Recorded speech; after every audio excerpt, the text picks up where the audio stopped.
Ya estamos conectándonos.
Buenas tardes, amigos. ¿Cómo están?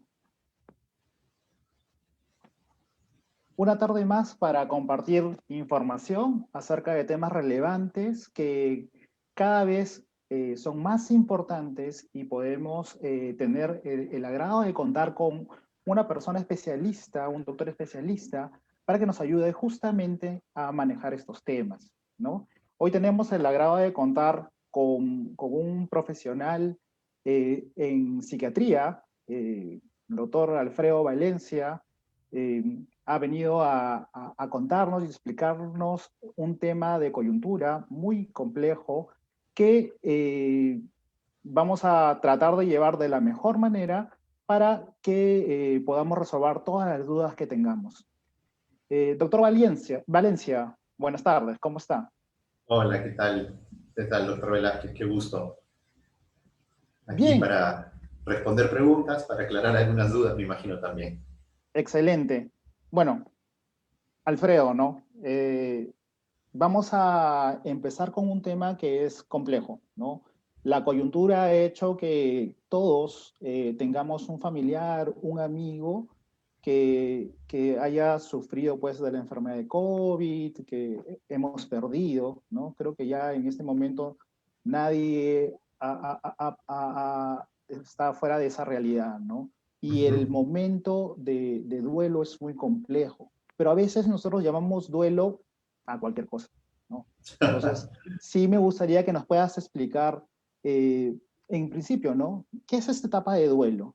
Claro, a ver, como tú decías, en esta situación de la pandemia, Ya creo que no podemos encontrar a nadie que sea ajeno a la pérdida de un ser querido o de alguien cercano de su entorno, ¿no?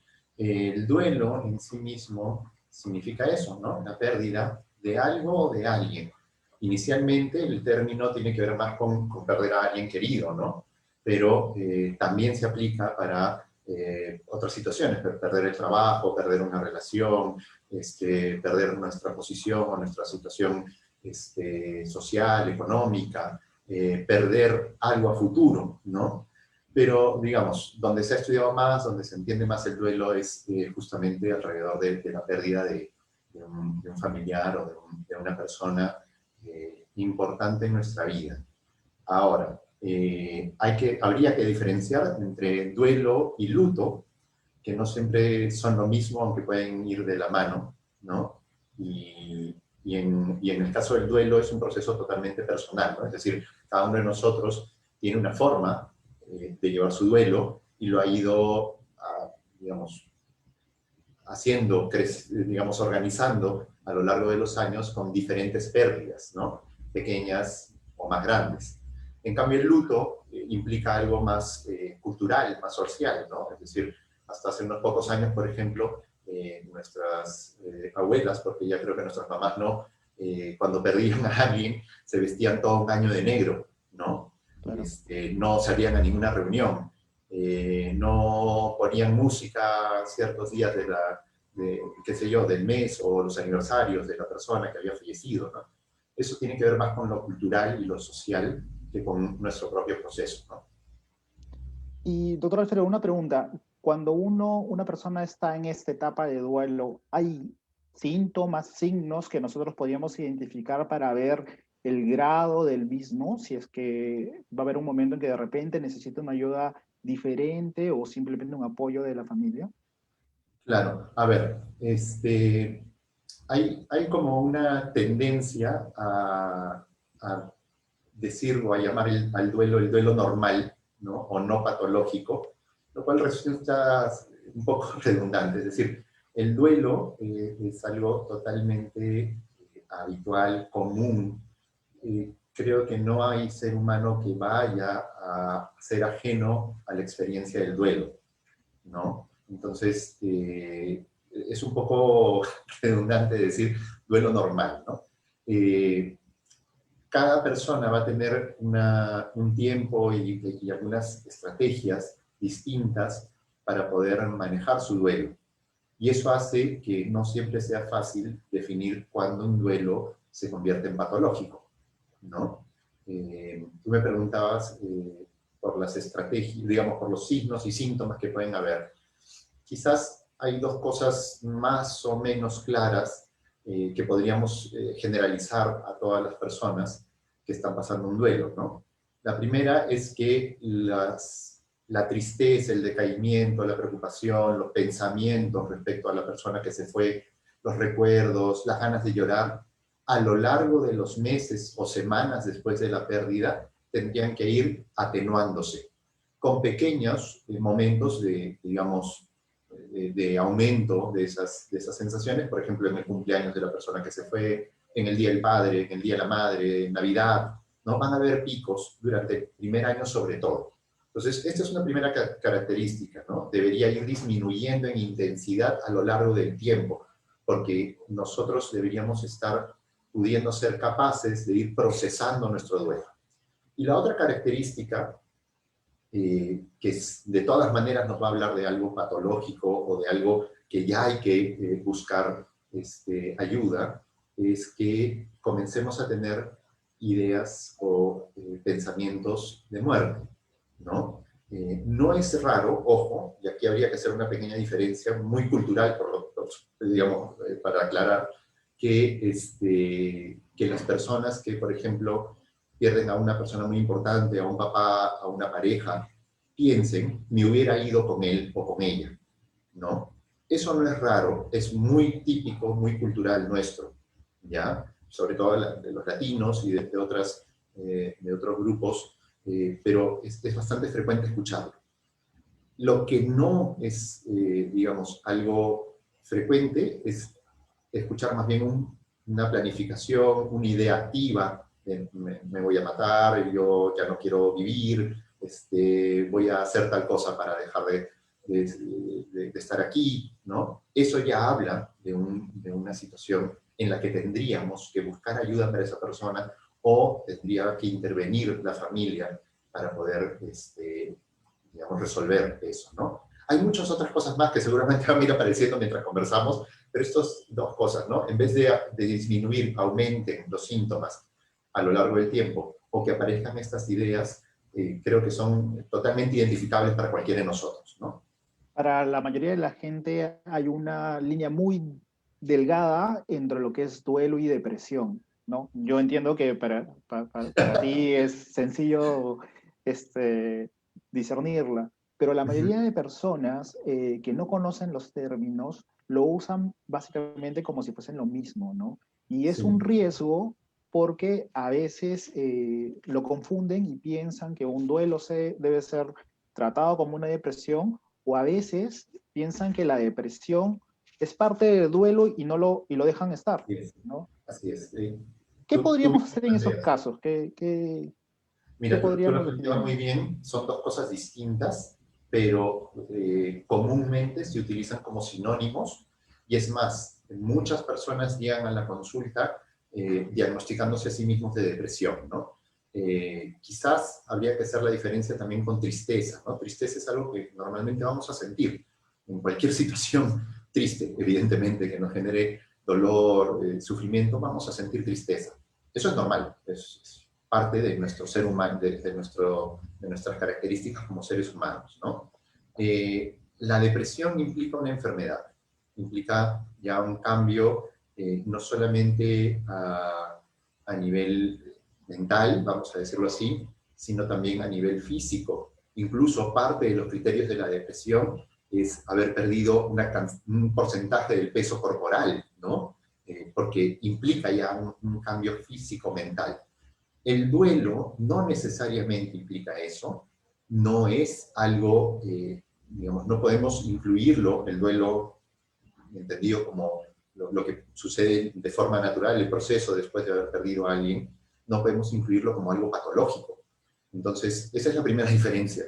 Y lo siguiente sería entender que tristeza, que va a estar presente en el duelo, ¿no? En nuestro proceso de duelo, no es sinónimo de depresión. Depresión, como ya les iba adelantando un poco yo, implica cambios físicos, implica cambios en horario, implica, digamos, hay una característica muy precisa de depresión que, aparte de las ideas de muerte o no querer seguir viviendo, es la anedonia, el ya no disfrutar de las cosas que normalmente nos gustaban. Y eso es algo que tampoco debería suceder de forma habitual en el duelo. Puede haber cambios, ¿no? Por ejemplo, yo les cuento una experiencia personal, ¿no? Cuando falleció mi papá, probablemente una de las cosas que más me gustaban a mí era ver la Fórmula 1 con él los domingos. Y hasta ahorita, 20 años después o 15 años después, lo sigo disfrutando. Pero los primeros meses ya no era lo mismo, por más que me gustaba, ¿no? Eso pasa en el duelo, pero en una depresión ya no nos gusta, ya no nos llama, ya no nos interesa, ¿no? Pierde realmente el placer, el disfrute que nos puede generar eso que siempre nos ha gustado, ¿no? Entonces, Interesante. esas son Podemos, diferencias bien precisas, ¿no?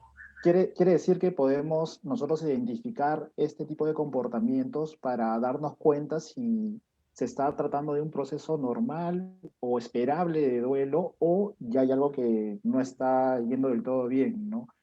Eh, ¿Y quién debería apoyarnos en hacer esa disquisición? ¿Tiene que ser la familia? ¿Tiene que ser un psicólogo? ¿Tiene que ser un psiquiatra? ¿Cuál debería ser, con quién deberíamos apoyarnos? Okay. Aquí con mi respuesta probablemente me voy a adelantar algunas cosas que seguramente vamos a conversar sobre el manejo del duelo y el proceso del duelo. Pero inicialmente el duelo debe ser vivido en grupo, en familia, ¿no? Normalmente hablamos de familia porque los duelos más significativos suelen ser los de un familiar directo.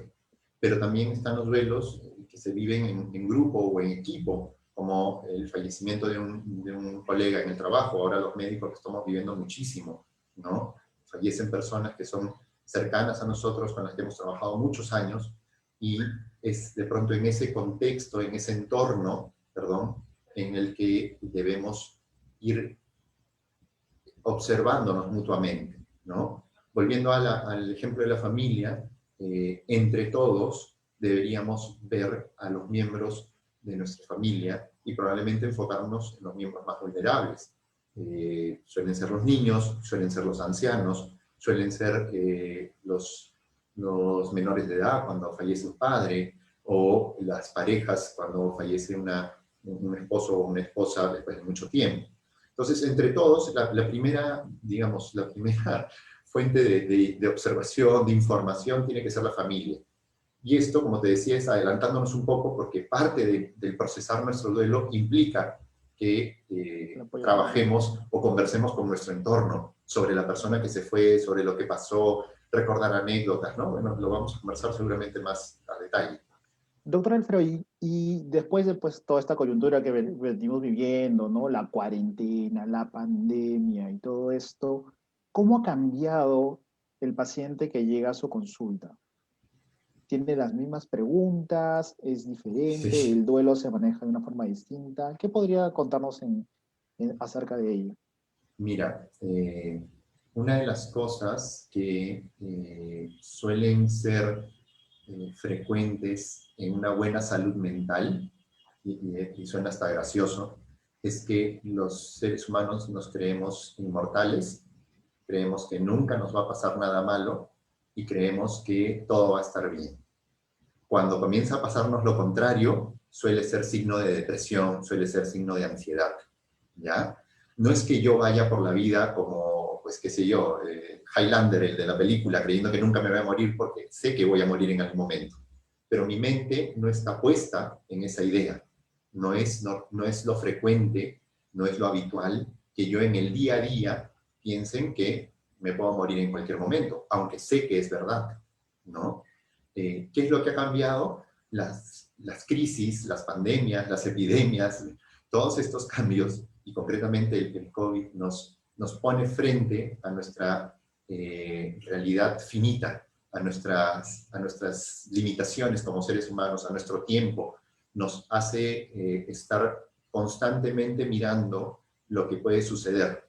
Por lo tanto, ha aumentado muchísimo la frecuencia de personas que vienen con trastornos de ansiedad, que vienen por depresión como enfermedad y que vienen por duelos complicados o duelos patológicos, que hay una diferencia ahí un poquito técnica, pero podemos tomarlo como si fuera una sola cosa, Okay. porque debes saberlo tú también, de pronto hay un patrón, parece haber un patrón familiar en la mortalidad y en la vulnerabilidad frente al COVID, y no es raro que pues, llegue una persona a la consulta y te diga, falleció mi papá, mi abuela, mi hermano, y mi tío está ahora grave, o mi otro hermano está ahorita hospitalizado, porque parece haber una carga familiar. Por lo tanto, eso hace que sea un duelo complicado.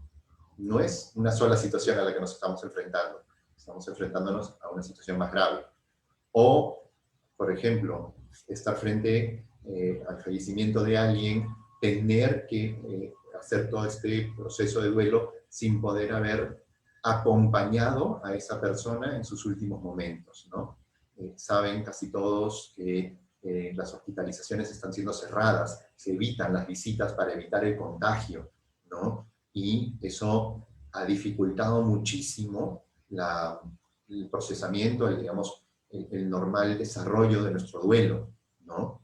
Hay una parte de nuestra mente, yo les contaba antes esto de que nos creemos que todo va a estar bien, hay una parte de nuestra mente que no termina de creerse las cosas hasta que las concretamos, las vemos realmente, ¿no? Entonces, no es raro escuchar, normalmente lo escuchas en los procesos de duelo, pero en esta situación del COVID no es raro escuchar que las personas te digan cosas como no me lo creo, no lo puedo creer, no lo he visto, lo incineraron, estaba el cajón cerrado, no pude ver cómo fallecía o no pude estar a su lado, no me lo creo, no termino de entenderlo, ¿no? Definitivamente uno cuando pierde a un familiar cercano, hasta que no se da cuenta que no está, eh, no se lo cree, ¿no?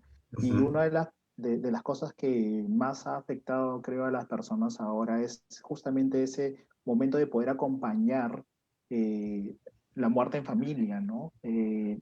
No tenemos la oportunidad de estar en la clínica o en el hospital al lado de nuestro paciente, al lado de nuestro familiar.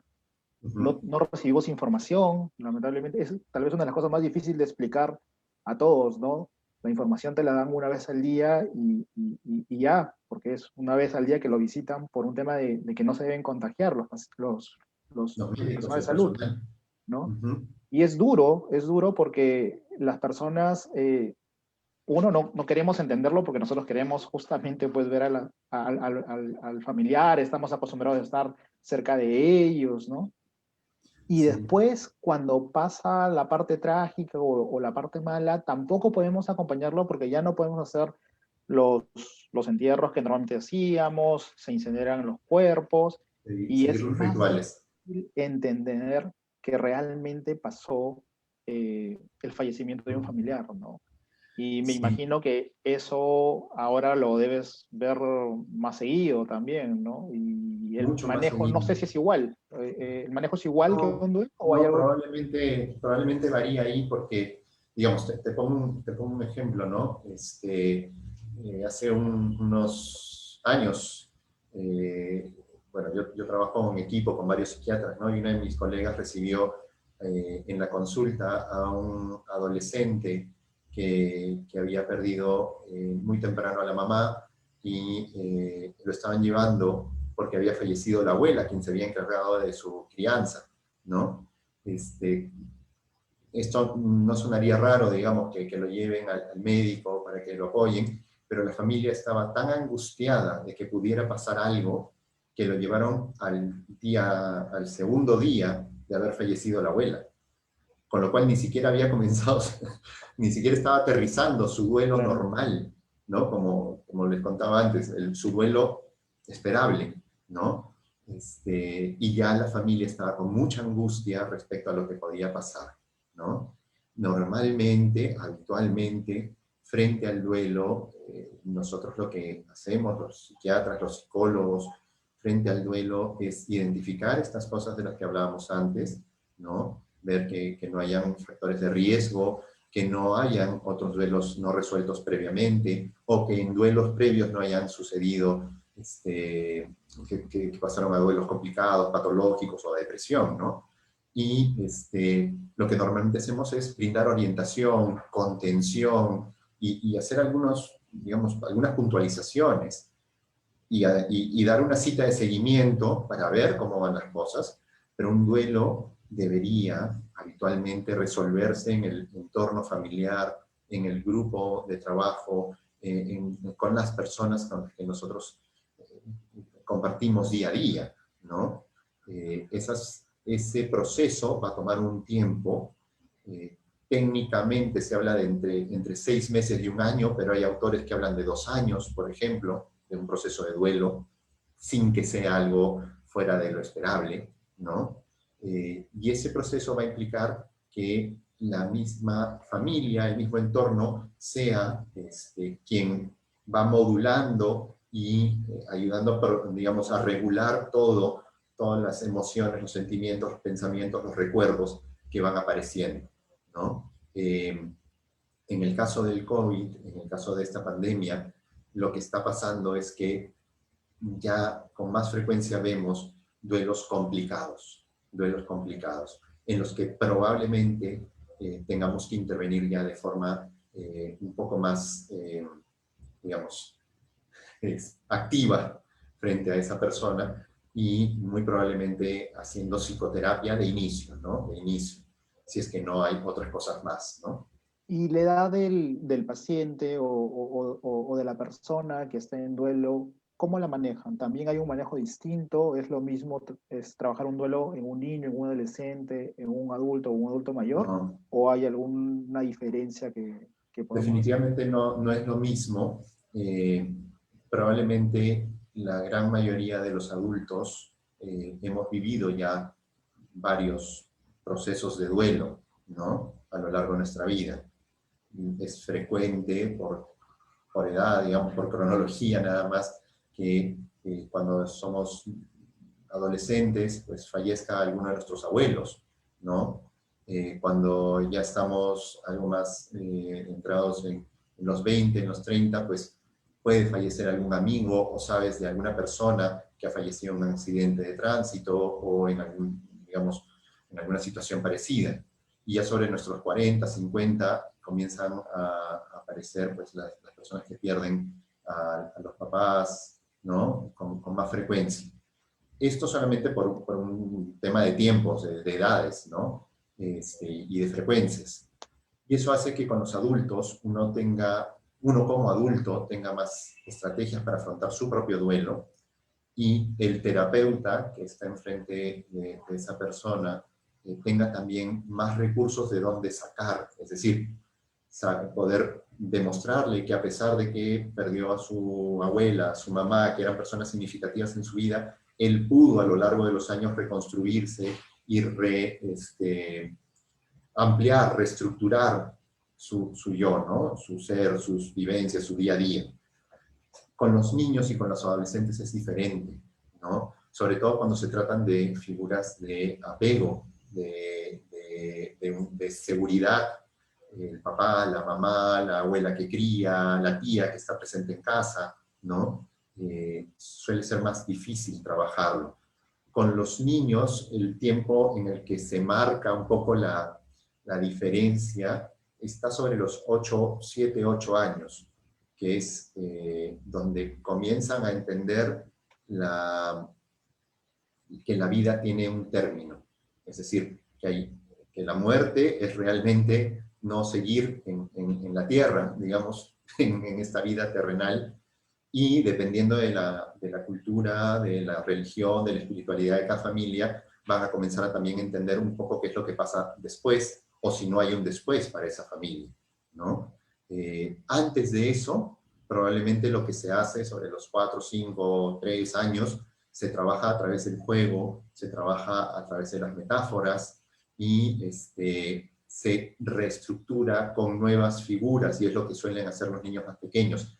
Adoptan una nueva figura de apego que les va a tomar tiempo y no necesariamente siempre existe en las familias, ¿no? Entonces ahí es donde quizás los terapeutas tienen que intervenir de una forma más activa y con el padre o la madre superviviente trabajar nuevas estrategias, ¿no? Pero sí es diferente. Es decir, cada grupo etario tiene estrategias distintas que permiten manejar Sí, justamente estos sí, sí, procesos. sí. Y miren, no hemos Eh, hablado de los ancianos, ¿no? Las Justo iba a personas de decir. tercera edad, no por ser de tercera edad, van a tener una dificultad de por sí. Es decir, tercera edad en Perú se considera de los 60, 65 para arriba, ¿no? No de por sí, sino el hecho de que ya estén comenzando un proceso de deterioro cognitivo puede significar que ese duelo ya sea un duelo complicado, un deterioro cognitivo en el que hay mayor rigidez mental, menor facilidad para adecuarse a lo nuevo, dificultad para aprender nuevas actividades, nuevas rutinas, ¿no? Digamos, los abuelos de mi esposa están juntos casi 50 y tantos años, ¿no? Y cada uno tiene un rol muy definido, ¿no? En casa. Y probablemente si falta alguno, al otro le va a costar mucho cubrir ese rol, o que alguno de los hijos cubre ese rol, va a ser más complicado porque la plasticidad de ese cerebro, cuando ya comienzan las personas con un deterioro cognitivo, ya no es la misma y no les permite acomodarse igual, ¿no? Sí, bueno, me imagino que así debería ir ocurriendo. Hablaste de un término de duelo patológico, ¿no? Que Uh -huh. habíamos que hacer la diferenciación entre un duelo, digamos, esperado y uno patológico. Eh, ¿podrías explicarnos un poco más cuándo es que ya se considera un duelo patológico y cómo reconocerlo? Ok, yo les hablaba de estos dos temas que para mí son bastante significativos en un duelo, el que las emociones, la tristeza, el llanto, la frustración, la ira, el desasosiego, la rabia, vayan atenuándose poco a poco y que puedan aparecer algunos picos, ¿no? A lo largo del año siguiente que coinciden con las fechas significativas, ¿no? El Navidad, el aniversario, el cumpleaños, el Día del Padre, pues son fechas significativas, 28 de julio incluso, ¿no? Para nosotros es un momento en Claro. los que nos juntamos con la familia o que viajamos, ¿no? En un duelo complicado, probablemente estamos hablando más de que hay situaciones que se suman a ese duelo, ¿no? Te explicaba o les contaba yo hace unos minutos de las personas que tienen 3, 4, 5 familiares que fallecen más o menos al mismo tiempo o de forma consecutiva. Podríamos hablar ahí de un duelo complicado. De un duelo patológico, ya estamos hablando de que aparecen problemas de índole más cercana a la depresión o a la ansiedad, ¿no? Comienza a transformarse en eso. Y hay un abanico, digamos, una gama de grises entre lo que sería un duelo y la depresión. Y es ahí donde el especialista tiene que hacer el punto de corte. Pero para la gran mayoría de personas, lo que tenemos que ver es que los síntomas disminuyan, si aumentan de intensidad, aumentan en frecuencia, aumentan digamos, en diferentes síntomas, ya no solamente llora, sino ahora le dan crisis de pánico, de angustia, de desesperación, ya no sale de su cuarto, ya no quiere comer, deja de hacer actividad física, ya no quiere ir al trabajo, ya no quiere conectarse por digamos, la computadora a su trabajo, pues van a ser signos de que hay algo que está mal, que no está resolviéndose como debería. Los primeros días es normal todo esto que he dicho, pero a lo largo de las siguientes semanas tiene que ir regulándose y poco a poco acomodándose, ¿no? Lo otro sería comenzar a ver que la persona tiene ya ideas de muerte claras, no solamente de acompañar a la persona en ese hipotético de me hubiera ido yo o me voy con él o con ella, ¿no? Sino ya una decisión de hacer algo. Y luego el que los problemas iniciales, que suelen ser frecuentes, como el insomnio, el bajo apetito o el no querer hacer las cosas que habitualmente se hacían con la persona que falleció, se mantengan y se incrementen en el tiempo en vez de disminuir, ¿no? Entonces, que tenga insomnio después de un mes ya no es algo esperable. Que esté perdiendo peso después de 2, 3, 4, 5 semanas ya no es algo esperable. Puede ser dentro de la primera semana, dentro de las 2 primeras semanas, estos síntomas más físicos del duelo, pero si vemos que pasa mucho tiempo, ya tenemos que tomar atención sobre ello, ¿no? Entiendo que quien nos va a poder ayudar a determinar esto es la familia y los amigos, ¿no? Yo creo que las Ujú. personas cercanas son las que se pueden ir dando cuenta de ello. ¿Qué Sí, importancia y qué rol juegan ellos justamente en esta etapa de duelo? a ver, normalmente cuando fallece un miembro de la familia, lo que culturalmente hacemos es reunirnos, es juntarnos. Tenemos la misa de la semana, la misa del mes, tenemos lo que tú contabas o mencionabas antes, el velatorio. Normalmente las familias invitan a sus casas, ¿no? En el norte es muy común recibir a la gente para comer durante varios días, ¿no? En la casa de la persona que La falleció, familia. bueno, ¿no? Y así muchas situaciones que se asocian a lo cultural, pero que tienen un gran componente respecto a digamos, nuestra forma de procesar el duelo, ¿no? El luto, al final, es justamente toda la protocolización de un duelo de las cosas comunes a lo social. La familia interviene ahí porque suele ser que todos volteamos la mirada hacia la persona de referencia en nuestra familia, ¿no? Y a la persona con la que tenemos más confianza. Eso en terapia sistémica se hablan pues de las diadas, de las triadas, de las figuras de autoridad, ¿no? Anoche, por ejemplo, conversábamos con mi esposa, nuestros hijos son de 5 y 8 años, ¿no? Y ya han comenzado hace un tiempo a hacer esta diada fraternal de que les apagamos las luces, ya les habíamos leído el cuento, conversamos unos minutos con ellos y ellos se quedan conversando luego solos. Los escuchamos las vocecitas de ratón ahí atrás. Bueno, eso sucede siempre en las familias. Yo con mi esposa tengo una muy buena comunicación, pero probablemente con mi hijo mayor tenga una relación más cercana y con mi hijo menor tenga una relación más de afectividad física, ¿no? De abrazos, de papachos y tal. Bueno, eso mismo llevado hacia el duelo significa, puede traducirse en que yo, por ejemplo, fallece alguien importante, les vuelvo a poner el ejemplo, ¿no? De mi familia, falleció mi papá, y a quien recurrí de primera instancia fue a mi hermano menor, ¿no? Y los dos acudimos a mi mamá, ¿no? Y mi mamá a nosotros y a sus hermanos, y los hermanos de mi papá. Y entonces la familia comienza a armar diferentes nexos y lazos que van funcionando como pequeñas, digamos, pequeños indicadores, y que siempre las familias organizadas y que suelen tener una jerarquía, siempre hay alguien a quien escalar la preocupación, ¿no? Entonces yo veía a mi hermano mal y hablaba con mi mamá o hablaba con un tío que era importante en nuestra familia, qué sé yo, ¿no? Hay siempre estrategias. Quizás ahí también valdría la pena aclarar que cuando hay problemas previos en la familia, cuando hay dificultades, cuando hay familias no estructuradas, cuando tenemos familias que están peleadas o padres e hijos que están muy distanciados y muere alguna de estas personas, es mucho más probable que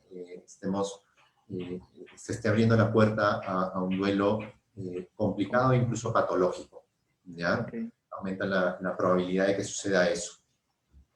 Solamente para tenerlo claro, y creo que es una de las preguntas que vamos a tener a repetición, es ¿cuándo debo buscar ayuda? ¿Cuándo es que ya sí es algo que no lo puedo manejar en casa o con la familia? ¿Cuándo debo buscar ayuda y a quién debo acudir?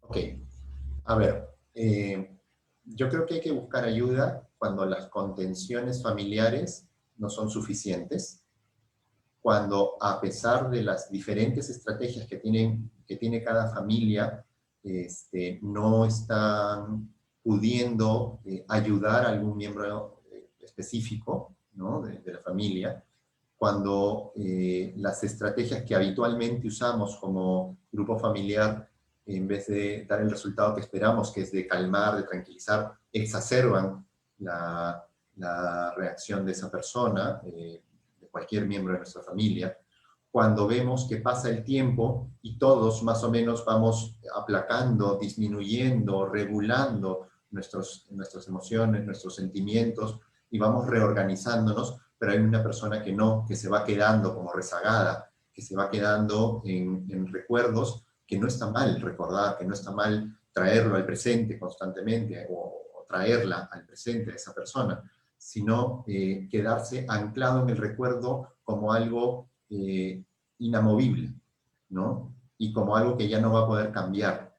Quizás esos son los momentos en los que tenemos que buscar ayuda.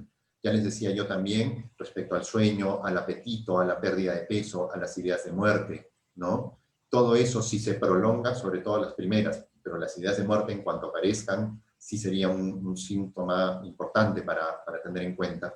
La disminución en el sueño, los problemas en el apetito, la disminución de peso, que se va prolongando a lo largo del tiempo, también son indicadores para buscar ayuda. Me preguntabas a quién, ¿no? Sí. Ahora, digamos, yo podría jalar agua para mi molino y decir solamente al psiquiatra, ¿no? Psiquiatra. Y no es verdad. Creo que tenemos en este momento una oferta de ayuda muy grande, ¿no? Ya desde antes del COVID, habían grupos parroquiales, grupos religiosos, evangélicos, varios, católicos, de apoyo en el duelo, ¿ya? Yo no conozco, pero seguramente lo hay, porque existen en otros países grupos laicos, grupos seculares, sin ninguna, digamos, afiliación a ningún tipo de religión. Yo no conozco en Lima, o, digamos, no los conozco, pero sí seguro que hay. Sí hay grupos, digamos, de esta índole. Luego tenemos una serie de personal de salud entrenado para los procesos de duelo habituales, frecuentes, normales. A mí no me gusta mucho el término, pero del duelo normal, que son enfermeras, técnicos en enfermería, nutricionistas, licenciados en psicología, que van a hacer el acompañamiento de ese duelo. Incluso sé de algunos tanatorios, de algunas funerarias que ofrecen este acompañamiento, ¿no? A veces con un capellán, a veces con alguna persona en particular, ¿no? Que no necesariamente es religioso. Y luego tenemos ya a lo que serían los psicólogos y los psiquiatras, ¿no? Digo luego porque suele ser que se agotan digamos, estos pasos primero.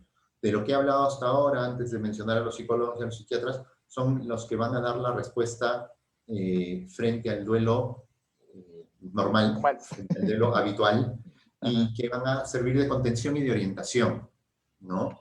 Es quizás cuando esta primera línea de respuesta se agota, que incluye a la familia en primera línea, que deberíamos buscar una ayuda especializada, ¿no? Ahora, psicólogo o psiquiatra, bueno, pues estrictamente hablando, el flujo de pacientes debería ser a través del psiquiatra porque es médico, ¿no? Entonces el médico diagnostica.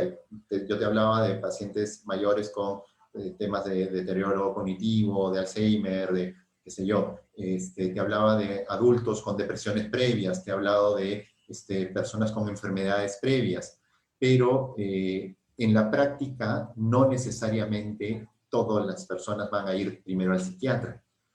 Y luego no somos tantos psiquiatras en el Perú, somos pocos. Con lo cual, en la práctica, las personas acuden primero a los psicólogos. No está mal, o sea, me parece bastante bueno, pero sí tienen que acudir a un psicólogo clínico que esté preparado para atención de situaciones, digamos, de duelo, de depresión, de ansiedad, para poder reconocerlas. Y, digamos, lo que yo he trabajado mucho tiempo, un psicólogo o una psicóloga que trabaje en equipo con terapeutas, terapeutas de familia, con psiquiatras, con médicos generales, digamos. Siempre eso es un buen dato del psicólogo al que vas a ir, lo mismo que para el psiquiatra, ¿no? Es decir, no somos Superman, no vamos a hacer todo solos, y tiene sentido que trabajemos en equipo, más para el duelo, ¿no? Interesante. El manejo tiene que ser en equipo en todo caso, ¿no? Porque, como bien dice, no hay forma que con la cantidad de psiquiatras que tenemos podamos hacer frente a la necesidad que actualmente estamos requiriendo, ¿no? Muchas Lamentablemente, pues veces, esta coyuntura ha hecho que nos demos cuenta de la importancia de la salud mental y de las deficiencias que tenemos, pues, como sistema de salud en general. Ahora, y cuando uno, y también hay esto que siempre le comento, ¿no? A veces pensamos que ir al psiquiatra, uno va al psiquiatra porque está loco. Y es un estigma que tenemos que ir sí. desterrando, ¿no? Yo Pobres creo mis que hijos y mi esposa que me ven todo el día, sí. ¿no? Porque una de las cosas que nosotros tenemos es esa barrera, ¿no? Ese stop de no ir al psiquiatra porque no, pues van a pensar o que estamos locos o que necesitamos pues una ayuda que, que, que, Mira, que, quizás, que, que no es, ¿no? Pero tenemos que quizás aquí, desterrar esa a idea, mí ¿no? me gusta, bueno, me gusta bastante la historia y la historia médica, bueno, tú lo debes conocer, es para 1700 más o menos que se separa lo que es el cuerpo de la mente, porque es más o menos en esa época que la iglesia permite la exhumación de cuerpos, permite la disección, las exploraciones anatómicas, y una forma de no entrar en conflicto con la iglesia de ese momento era separar la mente del cuerpo, porque en la mente estaba el alma, en la mente estaba el raciocinio, en la mente estaba lo superior del ser humano, ¿no? Y sí, tiene cierto sentido, y sí funciona así, pero esa separación de cuerpo y mente es arbitraria y tiene esta explicación histórica. Luego, para finales de 1800, todos los que tenían algo neurológico o psiquiátrico, diríamos ahora, todos iban al manicomio, ¿no? Y entonces, para finales de 1800, los neurólogos comenzaron a decir, ojo, no, aquí hay pacientes con demencia, aquí hay pacientes con infartos cerebrales, no, aquí hay pacientes con Parkinson, y que no necesariamente son los pacientes que mandamos al manicomio, que en esa época existía tal cual, ¿no? Y hasta ahora hay algunos centros manicomiales. Y comienza ya el estigma respecto al psiquiatra y al acudir al psiquiatra, ¿no? Incluso hasta ahora yo tengo muchos pacientes que pasan primero por el neurólogo, sabiendo que tienen que ir por el psiquiatra, porque es menos, genera menos miedo, ¿no? Al final, digamos, todos los psiquiatras tenemos que haber estudiado medicina, hemos hecho nuestros 7 años aquí de medicina, y hacemos otros 3 o 4, bueno, yo hice 4 de psiquiatría, y eso, digamos, hace que nuestra formación sea una formación médica. La idea de ir al psiquiatra es poder identificar si es que hay una enfermedad detrás de eso. Claro. Volviendo al tema histórico, para los años 70 del siglo pasado, de 1970, 50, 70 por ahí, nuevamente pasó lo mismo. La psiquiatría, los psiquiatras, faltaban psiquiatras para poder atender todas las cosas, todas las situaciones que médicamente teníamos que atender a través de la terapia. Y se comenzó a formar ya, digamos, de manera intensa a más psicólogos en psicoterapia. Hasta ese momento, los años 40, los años 30, los psicólogos habían sido más psicometristas, es decir, tomaban test, pasaban exámenes, pero no entraban a la parte de la terapia, o no todos. A partir de los 70 comienzan a entrar, y nuevamente para los 90 ya se hace una división entre psiquiatra y psicólogo, porque aparecen medicamentos en psiquiatría que nos hacen creer a los psiquiatras que todo es biológico, que todo va a ir bien con las medicinas, ¿no? Y no es verdad tampoco. Y ahora, por ejemplo, la formación médica, psiquiátrica, ya vuelve a abordar la parte terapéutica, ¿no? Entonces, en la práctica, ir al psiquiatra o ir al psicólogo no significa que uno tenga un problema, que haya perdido el juicio, que esté loco, es una palabra muy, muy bonita y que tratamos, que tiene un estigma encima que hay que ir quitando, ¿no? Sino que probablemente necesitamos ayuda, porque toda la base de la depresión, la ansiedad, tiene un fundamento neurobiológico en nuestras neuronas y nuestros neurotransmisores, ¿no? Y hay que trabajar en conjunto psicólogos y psiquiatras para muchas de estas situaciones. Enfocándonos otra vez en lo que es el duelo, ¿qué tipo de tratamientos y qué duración debería tener estos tratamientos para los duelos patológicos, por ejemplo? Lo último no te lo entendí, César. Para los duelos, ¿qué tipo de tratamiento deberíamos recurrir y cuánto demora este tratamiento? Sobre todo para los duelos patológicos. Ok, no hay una fórmula exacta, no hay tiempos precisos. Hay algunos elementos de psicoterapia, algunas escuelas, perdón, de psicoterapia, que proponen que sean intervenciones de 8 semanas, de 2 meses, de 3 meses, pero no hay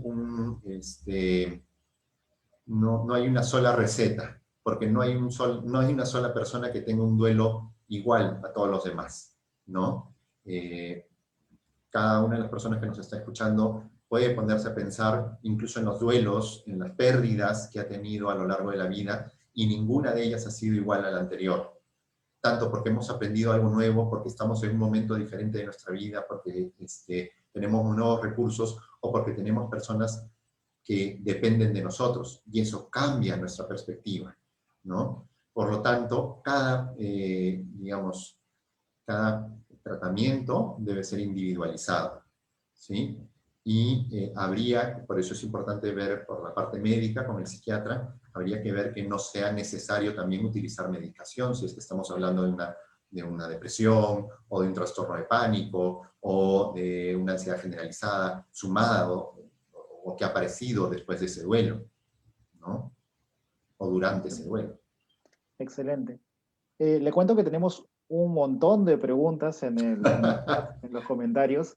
Vamos a pasar a las mismas. De hecho, una de las cosas que tenemos ahora con este tema tecnológico es que podemos acercar a las personas a justamente estas discusiones, estos conversatorios Genial. que nos permite pues el medio digital, ¿no? Por ejemplo, Inés nos pregunta, ¿qué estrategias pueden usar la familia y los amigos para ayudar a alguien en duelo? Primero, dar espacios de conversación. Abrir los temas de conversación. No siempre es fácil. Al inicio, muchas personas no quieren hablar porque sienten que se desbordan emocionalmente. Y lo que hay que hacer como familia, como amigos, como personas cercanas, es ser, digamos, buenos oyentes, ¿no? Y buenos observadores. Entonces, poder incluso anticipar algunas respuestas de las personas que están sufriendo para que no necesariamente sean ellos las que tengan que decirlas, ¿no? Sé que te sientes triste, estoy aquí para lo que tú necesites, te escucho, o simplemente acompañar en silencio, ¿no? Eso ya es de por sí un alivio, el saber que hay una persona que está ahí para ti, o hay varias personas que están ahí para ti, ¿no? Las otras estrategias pueden ser el generar espacios donde se recuerde a la persona, ¿no? Que falleció. Hacer algunas ceremonias. Somos un país prioritariamente religioso, con lo cual suele ser muy frecuente que hagamos misas, que hagamos homilías, que pongamos intenciones, y que podamos hacer pequeñas ceremonias también caseras, es decir, recordar algunas cosas de esa persona. Hay todo un proceso que tiene que ver con el duelo, perdón, con el luto, que tiene que ver, por ejemplo, con el sacar la ropa de la persona que se fue, ¿no? Y entonces elegir, por ejemplo, qué pertenencias queremos conservar, qué otras vamos a regalar, qué le hubiera gustado ponernos en la cabeza de la persona que se fue, qué le hubiera gustado hacer con esto o aquello, ¿no? Poder hacer algo en nombre de esa persona, ¿no? Son estrategias que se pueden utilizar. Buscar tener espacios para la distracción que no signifiquen que estemos obligados a no pensar en esa persona o no a pensar en que falleció. No, al revés. Espacios donde seguramente va a aparecer esa persona, el recuerdo de esa persona, el dolor del fallecimiento, pero espacios donde podamos estar un poco más distendidos, donde, qué sé yo, pues salir a pasear, a caminar, ir a un restaurante que le gustaba a esta persona, bueno, si se puede con el COVID, ¿no? Buscar los lugares que a él o a ella le gustaban y poder de alguna forma ayudar en ese sentido, ¿no? Otra pregunta, y creo que es algo que se puede hacer de manera sencilla en casa, ¿no? No es necesario hacer pues mucho problema para poder llegar No, no, a no, utilizar no, esas son cosas muy estrategias, ¿no? sencillas. Geraldine, por ejemplo, nos pregunta, ¿cómo manejo la ansiedad y el estrés producto del duelo? ¿Hay alguna técnica que se podría utilizar o Miren, qué podríamos hacer? es normal sentir ansiedad. No hemos hablado de las fases del duelo, se las menciono rápidamente. Por favor. No es necesario que se las aprendan, ni tampoco significa que todos tengamos que pasar por estas fases. Lo habitual es que suceda primero una negación, luego haya una negociación o ira también, ¿no? Son tres fases, que haya un proceso de rabia, de cólera, de frustración, ¿no?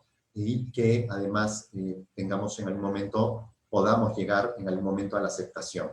Esto puede ir variando a lo largo del tiempo y hay momentos en donde pasamos de la negación a la negociación, a la ira, a la depresión, a la tristeza, depresión como síntoma, no como diagnóstico, Ujú. a la tristeza y en algún momento a la aceptación. ¿Ya? Va a ser fluctuante, Geraldine, que aparezcan estos momentos. ¿Cómo se pueden manejar? Pues mira, primero, buscar estar acompañado. Buscar poner en palabras, bien sea hablándolas o escribiéndolas, lo que sentimos. Y eso nos va a ayudar a aliviar nuestra emoción. ¿Ya? Y lo otro es, hay en internet, en YouTube, pueden encontrar un montón de ejercicios de respiración, ejercicios de meditación para manejar nuestro estrés. Hay técnicas muy sencillas, como por ejemplo, inspirar 4 segundos o contando hasta 4, ¿no? Mantener 1 o 2 segundos y expirar 5 segundos, contando hasta 5, ¿no? Repetidamente, lento, ¿no? Buscando que cada vez nuestra respiración sea más pausada. Eso es una técnica muy sencilla y puede ayudar, ¿no? Lo otro es, por ejemplo, salir de la habitación en donde estamos a un lugar abierto, donde haya un poco de aire fresco, donde haya un cambio en temperatura, ¿no? Solemos estar muy calientitos ahora en el invierno dentro de casa, salir afuera significa pues un pequeño choque y eso hace que conectemos nuevamente con nuestras sensaciones físicas y nos ayude a bajar la ansiedad también. Pero valdría la pena que si hay mucha ansiedad y no funcionan suficientemente el conversar, el estar acompañado, el hacer técnicas de meditación, de respiración o el distraernos haciendo algo diferente, sí sería oportuno comenzar a buscar ayuda. Muy bien. Eh, Además, tenemos una pregunta acá de Kiara.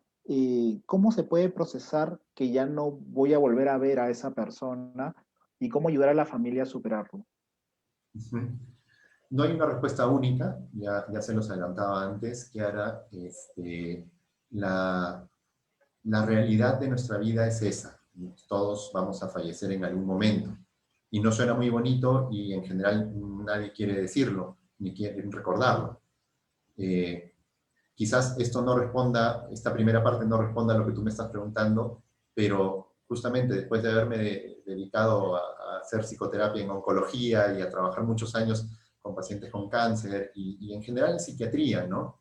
Creo que una de las cosas que uno aprende es que tenemos que ir estando preparados para nuestra propia muerte, ir dejando las cosas ordenadas, viviendo nuestra vida de la forma que queremos vivirla y de la forma que queremos que nos recuerden, para que cuando nos vayamos nos toque, a las personas que dejamos, les toque un trabajo más sencillo porque hemos preparado ese camino, ¿no? No nos quedan pendientes, no tenemos nadie con quien nos hemos quedado peleados, no tenemos cosas que no hemos podido lograr o hemos estado postergando, ¿no? Y respondiendo un poco más a tu pregunta, el poder aceptar que una persona se fue toma tiempo, implica que vayamos reordenando nuestras tareas. Les ponía el ejemplo de mis, bueno, de mis suegros casi, de los abuelos de mi esposa. Cada uno tiene una tarea muy puntual en casa durante todo el día. Uno hace el jugo, el otro calienta el pan, el otro abre la puerta, las llaves de la reja, el otro lava los platos de la mañana, pero el siguiente lava el del almuerzo. Entonces, en el momento que alguno de ellos falte, probablemente la tarea que va a tener el otro es no solamente recolocarse emocionalmente, sino recolocarse organizacionalmente, ¿no? Hay muchos autores que ahora plantean que un duelo no es que desaparezca o que se vaya diluyendo, sino que poco a poco el duelo se va quedando como en el centro de nosotros y nosotros vamos ampliando nuestra vida, nuestras acciones alrededor de eso, ¿no? Y va a aparecer esa tristeza, ese recuerdo, ese dolor en algún otro momento. Va a llegar un momento, Kiara, en el que sí vas a poder ser consciente y vas a poder reconocer el que la persona se fue y que ya no está aquí. Pero no hay una estrategia única. Y probablemente lo que más ayude es poder recordarlo activamente y poder hacer las cosas que a esta persona le gustaban, hacer con nosotros, compartirlas, hablar de él o de ella y poco a poco ir transformándolo, ¿no? Las primeras veces que mi mamá contaba algún recuerdo de mi papá, se ponía a llorar, ¿no? Y nosotros con ella, probablemente. No, probablemente no, también. Y ahora, 16 años después, hace unos días hemos tenido la misa de aniversario de mi papá y nos hemos puesto a conversar por el Zoom. de las mismas anécdotas y nos hemos matado de risa, ¿no? Porque ha sido realmente una persona que nos llenó, que nos alegró, que nos hizo sentir felices. Va cambiando la percepción de lo que observamos de acuerdo al tiempo y de acuerdo a nuestro mismo proceso. Muchas gracias, Alfredo. Hay un par de preguntas más y creo que con eso cerramos porque, bueno, somos presas del tiempo. Hemos conversado casi ya una hora. No, Bueno, con el tranquilo, tema es interesante, el tiempo se va volando. cuando Eh, quieras. y hay una pregunta que me parece interesante porque habla un poco también del tema de depresión. Guadalupe, por ejemplo, nos menciona que si solamente es bajar de peso o perder peso, o más bien el hecho de subir de peso también puede ser considerado un signo o un síntoma Sí, de un problema ya de sí. depresión mayor. Yo les hablaba de bajar de peso porque es lo más frecuente, pero subir de peso también habla de depresión. Ahora, estrictamente hablando, a los psiquiatras nos tiene que hacer pensar en una depresión atípica y eso trae a colación otros temas más. Oh, ok. Pero sí también puede ser, ¿no? De lo que habla, digamos, los criterios diagnósticos es de una variación en el peso de más o menos 5% de tu peso basal, Ah, ok. ¿ya? Una variación, para arriba, para abajo. Para arriba o para Pero abajo. lo que habitualmente sucede en la depresión es hacia, digamos, disminución del apetito y baja de peso. Si sucede lo contrario, probablemente tengamos que estar pensando en una depresión atípica o pensar en que puede haber un trastorno ansioso. Muchas personas comen por ansiedad y aumentan de peso, porque al comer liberamos endorfinas, liberamos dopamina, serotonina, se regulan algunas cosas de forma momentánea, más cuando comemos grasas y cuando comemos dulces y harinas. Entonces es mucho más fácil subir de peso con eso. Claro. Y nos hacen sentir momentáneamente bien, ¿no? Finalmente tenemos una pregunta de Valeria. Eh, ¿Cómo manejar la culpa? ¿Cómo manejar la culpa? Ella en este caso se refiere un poco de no haber estado suficiente tiempo con la persona, ¿no? O compartir suficientemente tiempo con el ser que falleció. Pero creo que culpa va más allá en este contexto, ¿no? Lamentablemente sabemos que el COVID se contagia, que probablemente muchos hayan contagiado a sus familiares y si el familiar muere, se carga con una culpa que es fuerte. ¿Cómo podríamos manejar eso? Uh-huh. Mira, quizás la respuesta inicial no va a ser una respuesta tan clara, pero les voy a decir, te digo, Valeria, un poco lo que les digo, por ejemplo, a los papás de pacientes o de niños con síndrome de Down o de niños con enfermedades congénitas. Hay una culpa, sí, en el sentido de que estrictamente hablando hay una herencia genética que hemos pasado a nuestros hijos, ¿no? Pero no es algo de lo que podamos echarnos la culpa. Hay cosas que están totalmente fuera de nuestro control. Yo por mucho que hubiera querido, ninguno de mis hijos hubiera salido rubio, bueno, de ojos claros sí salió uno, pero ni rubio, ni qué sé yo, pues con las orejas chicas, porque yo soy orejón, o lampiños. No es algo que yo pueda decidir. Es algo que yo voy a pasar de todas maneras y que va a estar totalmente fuera de mi control. Lo mismo con las enfermedades, ¿no?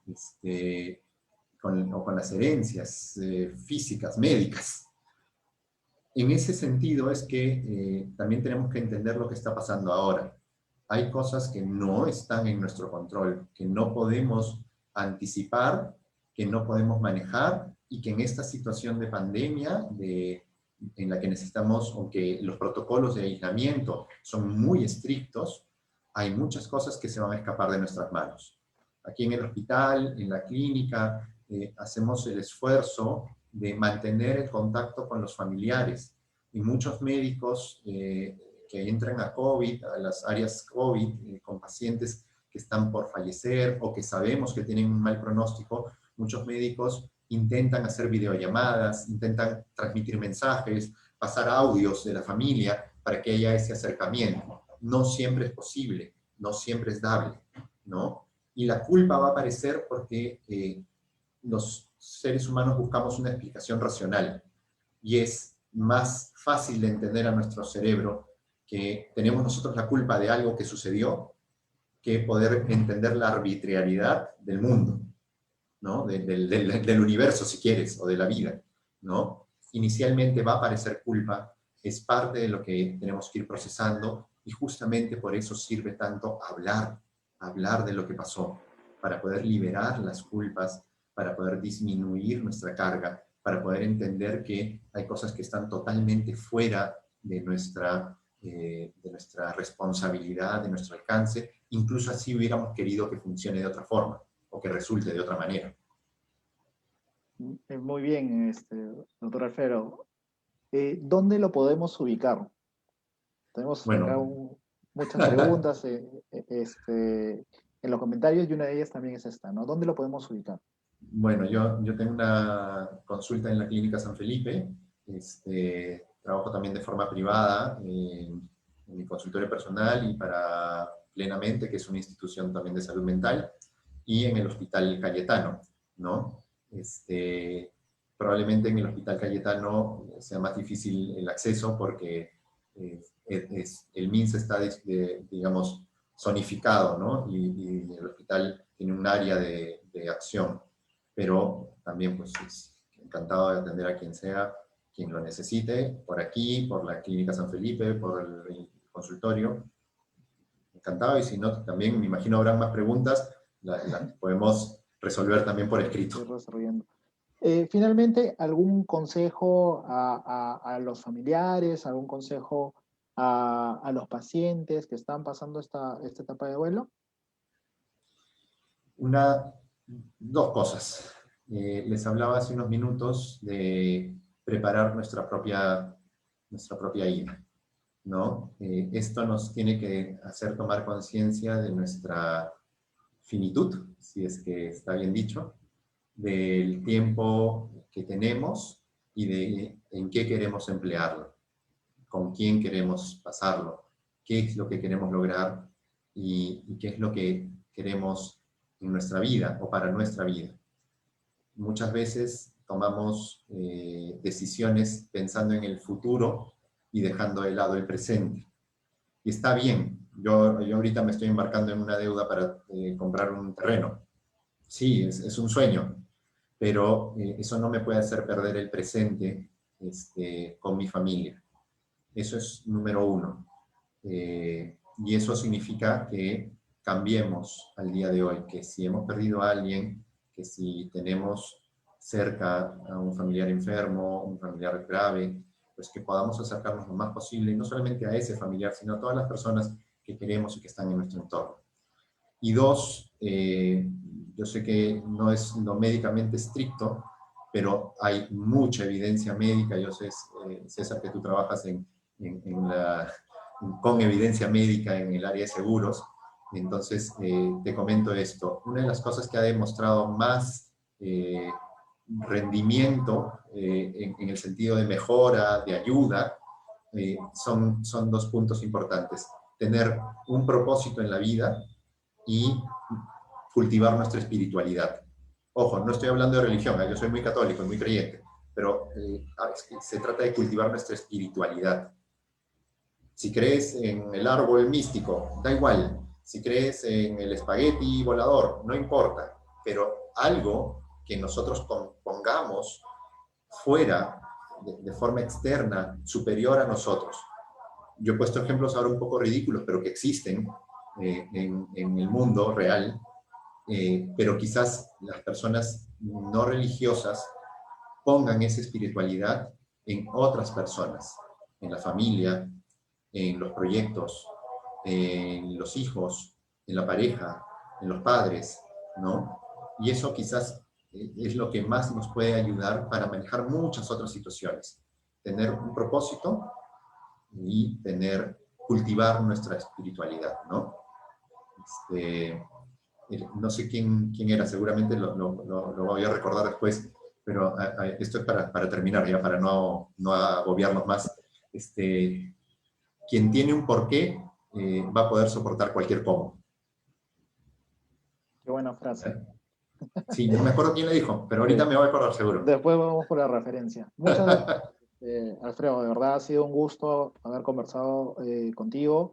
Creo que Igualmente. tenemos también para hablar de temas, creo que horas, Encantado. presos del tiempo. Entonces, eh, nada, agradecerte tu tiempo, agradecer toda la información y conocimiento que has podido transmitirnos. De hecho, es un tema difícil, es un tema complejo y hay que ser muy empático para poder llevarlo, ¿no? Y creo que has logrado eso. Muchas gracias por ello. Eh, Encantado. Y gracias a ustedes por la invitación. Sí, estamos prestos pues, a hacer otros temas más. Tenemos una encuesta, les cuento un poquito a nuestros seguidores. Tenemos una encuesta, que por favor llénenla, está saliendo en los comentarios, para poder tener más temas de conversación, ¿no? De hecho, nosotros juntamos algunos temas, pero si ustedes proponen algún otro tema, nosotros encantados de conseguir el profesional que nos pueda ayudar a difundirlo, ¿no? Muchas gracias, Alfredo. Muchas gracias a todos por seguirnos en esta transmisión. Y bueno, continuaremos con los webinars con diferentes temas. Se vienen unos muy interesantes también que tratan salud mental y también vamos a tratar temas de papilomavirus humano. Tenemos de todo un poco. Pero la idea es poder tener información y no solamente lo que ya conocíamos antes, sino también cómo se hace ahora pues en este contexto COVID. Muchas gracias, doctor Valencia. Nos estamos viendo. Gracias a todos. A Hasta luego. ustedes. Gracias. Chao.